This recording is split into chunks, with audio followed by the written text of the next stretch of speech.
Yeah, and I think that's because of, as you mentioned, Environment Minister Steven Guilbeault, and the way that these ministers just politispeak their way in circles with word salads around questions and accountability, instead of providing that direct, clear, concise, this is what we're going to do. We hear you, we see you. This is how we're going to move forward and address the issues at hand.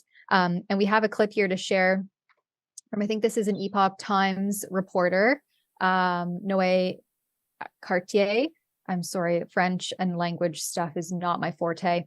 But let's just play this Steven Guilbeault clip, because this speaks volumes as to the competency and ability of these ministers that Trudeau has appointed.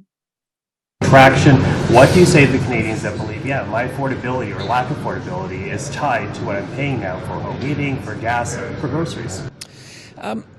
When we talk about the cost of measures to address climate change, we have to realize that Canadians are paying a very high price tag for the impacts of climate change. In the past few years, we're talking about tens of billions of dollars, and that's not accounting for the forest fires we've seen this summer, which were the worst in Canada's history.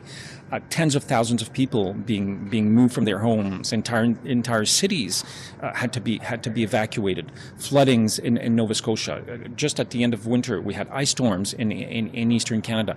Climate change is costing Canadians billions, tens of billions of dollars, and we need to act. And there's no bumper sticker solution to climate change. It's hard work, and we know that carbon pricing is one of the best ways to fight climate change. What you say, though, and I appreciate that, but that's a national budget. But for people at home, it's their monthly budget. But they're paying for that. I mean, if it's costing Canada tens of billions of dollars of climate impacts, you don't think people at home are paying for that one way or the other? They are. Everyone, all of us are paying for that.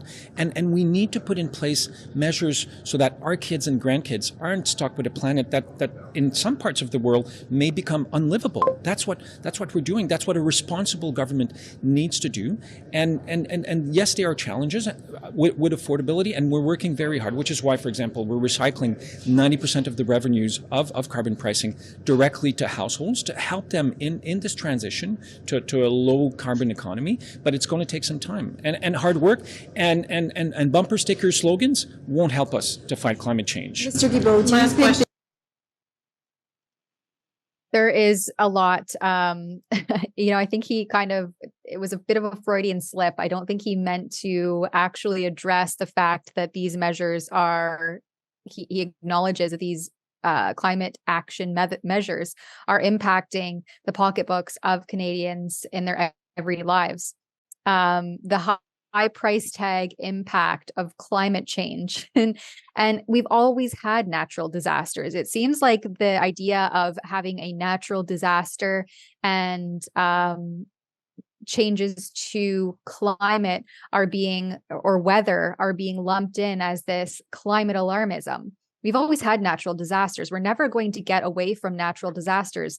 And paying taxes isn't going to alleviate the incidences of natural disasters. This is just absurd lunacy, really. It's like a God complex that if we can demand more taxes and squeeze your wallets even more, then we can somehow prevent natural disasters from happening. This is unattainable and unachievable. And it's, again, not an evidence-based or a science-based approach. He says that the wildfires that have swept Canada are the worst in our history. I don't know if he remembers the 2016 Fort McMurray wildfires. We were researching in Kelowna, BC, British Columbia, where the wildfires more recently swept through. I believe it was in 2013. There was approximately 3 times as many hectares that were lost to fires. And so you don't even have to go back that far in history to recognize and realize that what they're saying to you about the incidences of, for instance, forest fires specifically, is not accurate. I don't think that we've had anything unusual or historical in terms of forest fires this particular year. What do you think, Sid? Yeah, when I hear him talking like that, it sounds very religious. It's this devil over Mhm. here that's basically the weather is at some point going to affect you or might hurt you, and you need to pay me to keep you safe. Basically, it's extortion in a religious undertone that's based out of environmental quote unquote science. It's truly a shame to see, but he is an activist by nature. That's who he's been his entire time, his entire life. I want to say he's been an activist in this capacity. Canadians are grappling with news blackouts on social media due to the Justin Trudeau Liberal government's Bill C-18.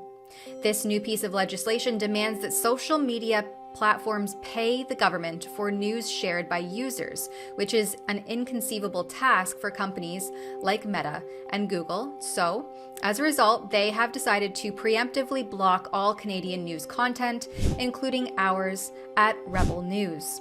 In response to this, we have since teamed up with VPN provider Private Internet Access to ensure that you can continue to access all of our content across a broad range of platforms while also maintaining your privacy.